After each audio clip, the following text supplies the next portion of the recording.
بہت ہی خوبصورت ٹاپک ہے یہ اور بہت ہی اچھا سوال ہے، اور معاشرے میں اس چیز کی بہت اہم ضرورت ہے کہ ہم اللہ سبحانہ و تعالیٰ کے جو احکام ہیں قرآن پاک میں اور رسول اللہ صلی اللہ علیہ وسلم کی جو تعلیمات ہیں ان کو فالو اپ کر کے اپنے زندگی کو بہتر بنا سکیں، کیونکہ کوئی بھی معاشرہ جب تک ترقی نہیں کر سکتا جب تک اس کا جو معاشی جو معاملات ہیں، معاشی جو نظام ہے وہ اسٹرانگ نہ ہو۔ ایسے ہی ہے قرآن پاک میں اللہ سبحانہ تعالیٰ نے فرمایا ہے، سورہ حشر کی آیت ہے کہ اللہ سبحانہ تعالیٰ فرماتا ہے کہ کہیں یہ نہ ہو کہ تمہارا مال جو ہے وہ مالداروں میں ہی گردش کرتا رہے۔ آیت کا میں مفہوم پیش کروں گی، اور پھر دوسری آیت مبارکہ کا مفہوم میں پیش کروں کہ اللہ سبحانہ تعالیٰ نے یہ بھی کہا کہ جو تمہارا مال ہے، جو تمہیں اللہ سبحانہ تعالیٰ کی طرف سے دیا جاتا ہے نعمتیں، مال بھی ایک نعمت ہے نا، رزق ایک نعمت ہے،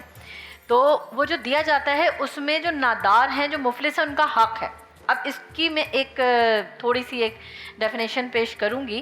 کہ اللہ سبحانہ و تعالیٰ نے جب یہ بات آ رہی ہے نا کہ بھئی یہاں پہ امیر جو ہے وہ امیر سے امیر تر ہوتا جا رہا ہے، اور غریب جو ہے وہ غریب سے غریب تر ہوتا جا رہا ہے۔ ایک لفظ ہے ساحر بھائی، احساس ذمہ داری۔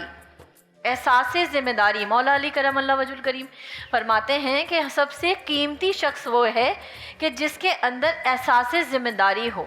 ٹھیک ہے؟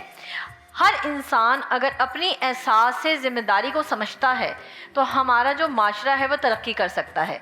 ہمارے دو چہرے ہیں، جب تک انسان ایک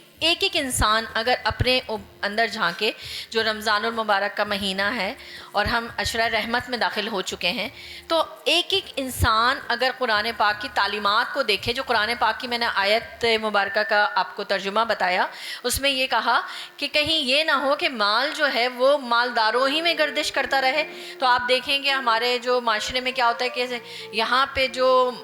ٹیکس کا جو نظام ہے، جو سودی نظام ہے، اور جو